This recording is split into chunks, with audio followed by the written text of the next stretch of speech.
The Dallas Cowboys Report is also on Rumble, and to be blunt, we are getting our butts kicked. The Giants, the Browns, the Chiefs, and the Raiders are absolutely killing us in terms of followers on Rumble. We've only got 582. Let's get that changed, because I got bets with each of the hosts of those channels, Mitch, Harrison, Petey, and Marshall.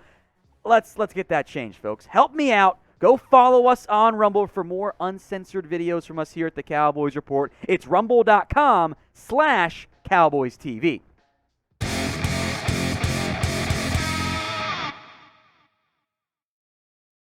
This is the Cowboys Report. I am Tom Downey, and you might have seen the Twitter buzz. T.Y. Hilton's talking with the Cowboys.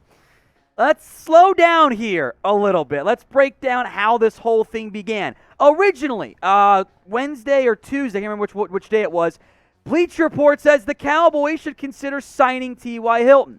Blogging the Boys says, and then wrote an article about that, as they do, which is no shade, that's how it operates.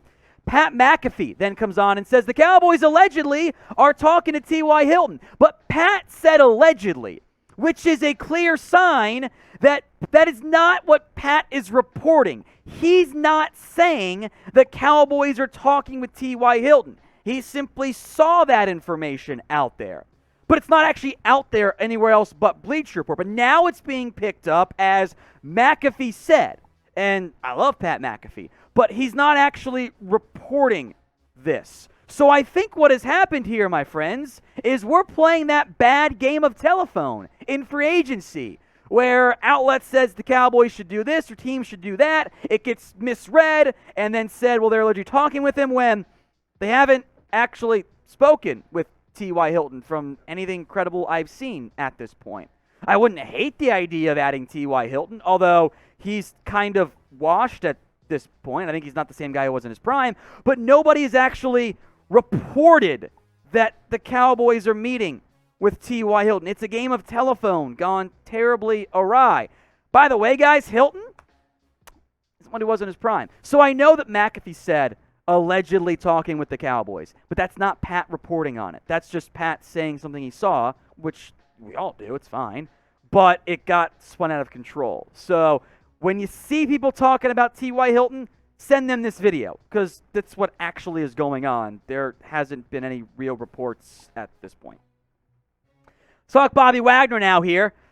Don't get your hopes up here. This race not over, but it kind of sounds that way. He had a visit with the Rams on Wednesday. Now, he has not signed as we sit here filming this, but as we saw with La'el Collins, that doesn't mean the visit is over necessarily. He might not be in the facility anymore. I don't think he is, but the reports coming out of L.A., which is always, since there is no agent for Bobby Wagner, so he's not talking much, and the team's not talking much, besides trying to get it done, does sound like Wagner wants to be in Los Angeles, which is okay. If that's why you don't get Bobby Wagner, even if the contract numbers might upset us, I get that. That's not the Cowboys' fault. I would like for them to make a bigger push and try to be, proactive. But if he wants to be in LA, okay. I'm not going to blame the Cowboys for that the same way we can blame them for plenty of other moves this offseason. Now, the Cowboys linebacker room right now, they need more help. You got Micah Parsons, Leighton Vander Esch, and Jabril Cox. So whether it's another veteran or another draft pick, you got to add more help at that position. Some other notable linebackers who are out there still. Anthony Barr, Donta Hightower. Do you trust them in coverage? I'm not so sure you do. I'd love Kaiser White. We'll see what the market looks like for him. Anthony Hitchens would be such an on-brand Cowboy signing. 1 year, vet min, no guaranteed money. Maybe he makes the roster. Maybe he doesn't. And then Alexander Johnson as well. So when it comes to the Cowboys free agency, will they sign any more players? 1 for yes or 0 for no? This is going to be the pinned comment on today's video. If the ad break comes on YouTube, take advantage of it. Head down there. 1 for yes, 0 for no. Let's go to Jason Pierre-Paul now. As Todd Archer mentions, the Cowboys are apparently still interested in adding JPP. I would wonder this, by the way. Could this be a post-draft signing? Could you express interest in JPP, give him time to get that shoulder, the rotator cuff surgery he had, fixed and adjusted, and then visit with him after the draft if you don't spend a top 100 pick on an edge rusher? That could be the case. As we'll get into later on a future video, the Dante Fowler contract doesn't really guarantee him a roster spot. So you could still be looking at a guy like Jason Pierre-Paul. And I know he missed time and was hurt last year. He was bad. He was not really playable for Tampa. So maybe he gets healthy and maybe that all gets fixed and he's fine and he bounces back in a big-time way. And that fits the Cowboys' typical MO. He is 33. That's a bit of an older edge rusher option there. Now, as things sit right now, we want to factor in the contracts. Dorrance Armstrong's your defensive end too, folks. Then it's Dante Fowler, and then Terrell Basham, Chauncey Golston, and, of course, Micah Parsons will still get some Micah pass rusher reps. So you don't have to add another defensive end, but if the right guy's there, probably more so in the draft coming up in a minute, you should probably consider it. So I want you guys now to name a player who you think the Cowboys could actually go out and sign. Is it a big name? Maybe not. Maybe it's somebody less. Name a player in the comments section who you guys think Dallas could sign. And while you're down there, double check. Make sure you are subscribed. I know that still it's about 40% of you guys watch the show and aren't actually subscribed, which makes absolutely 0 sense to me. So if you haven't already, hit that big red button and subscribe. Let's talk draft now for the Dallas Cowboys. Your boy Tom Downey here. The pre-draft visits, the official 30 visits, plus Dallas Day guys the Cowboys are limited to, are beginning to flow in. Here are the first 5, and we'll spend some more on each of these players here in the end. Treylon Burks, wide receiver from Arkansas. Chris Olave, OSU receiver. Cade Otton, Washington tight end. Kenyon Green, offensive guard, Texas A&M. DeMarvin Leal out of Texas A&M as well. This is still early. There will be more, and we won't get all 30 guys, but this is a good indication the Cowboys are considering drafting these players at various points in the NFL draft. The 2 receivers, Burks and Olave, I'd argue are possible options if they're there in round 1. 2 very different players. I think Garrett Wilson is least likely to be there, maybe Drake London, but I wouldn't be shocked if one of these 2 guys were there. And different players, right? Olave's your vertical, speedy, route runner threat there. Treylon Burks is your usage-wise bigger Deebo Samuel because he got carries at Arkansas, but he was a big slot, more or less, for the Razorbacks. Both with great production. Both of them will probably be top 25 guys on my board once I finish stacking them, so I wouldn't be mad at these picks here.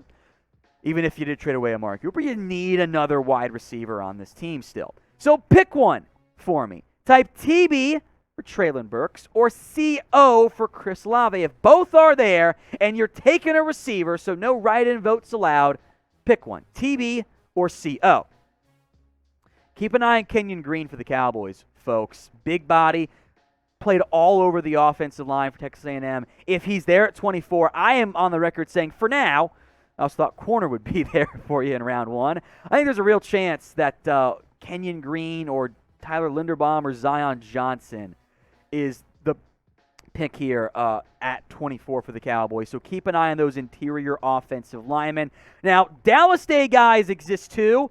Kenyon Green and DeMarvin Leal do not count in that area. They did not play college near Texas, in Dallas, and did not go to high school in Dallas. That's how you qualify. Those guys are more, they're kind of more Houston area guys in the end.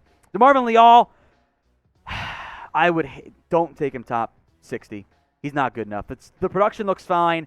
The consistency's not there. The flashes show up. Didn't test like a great athlete. So I got no problems looking at him on 3rd round, but I'd look elsewhere on day 2.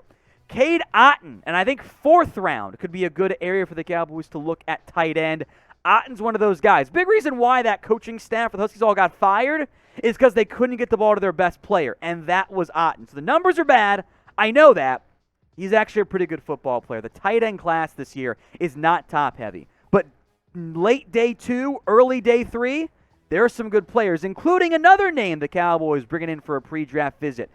Jelani Woods, who is a very unique build at tight end. He was a blocker only for Oklahoma State and then got the ball finally at Virginia. And I quite like that idea from that perspective. So Woods, I would be fine with in the 4th round. Another name to keep an eye out for here is Sam Williams, who straight up said the Cowboys are showing a lot of draft interest in him. Sometimes the players lie a little bit there. Very talented edge rusher. Talent-wise, you're talking probably top 50-ish, if not a bit higher, maybe a little bit lower depending on how you feel about the bendability. Off-the-field stuff, you got to get sorted there. So you got to keep an eye on that front with Williams. That's a good name to monitor if the Cowboys want to go edge on day 2.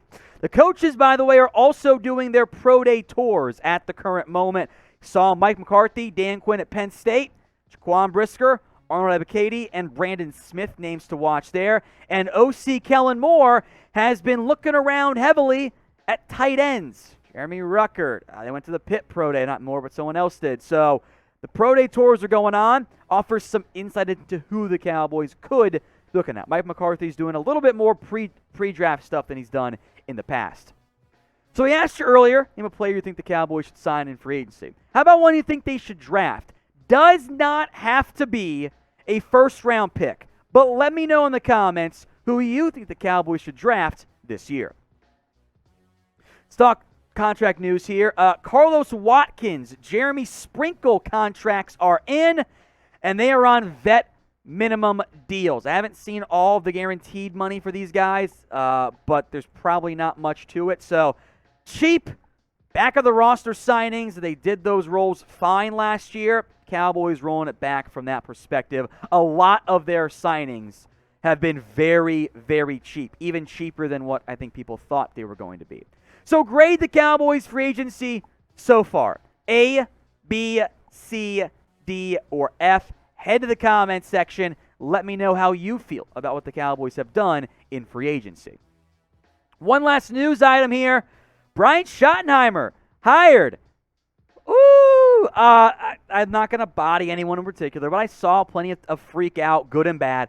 Doesn't mean that much, guys. Brian Schottenheimer is playing the Ben McAdoo role, or I should say filling the Ben McAdoo role. He's going to be your advanced game day coaching scout who's going to look at matchups, etc., and report back to the team. Schottenheimer's role is it's the McAdoo one. He's not going to drastically change your offense or anything like that. He's a former OC. I get all of that. He's been around the NFL for a very long time. And it is a bit of a nepotism hire. This is one of McCarthy's guys. Schottenheimer and Brian's dad, Marty, and Mike were close. Mike viewed Marty as a mentor. They've worked together before. Did the Jags' passing offense suck? Hell yeah, it did. It wasn't good. So you don't want to model that necessarily, although that entire coaching staff had issues starting from the top there. OC in the past. They want to run the football. Whatever. He's outdated as far as I'm concerned. QB coach.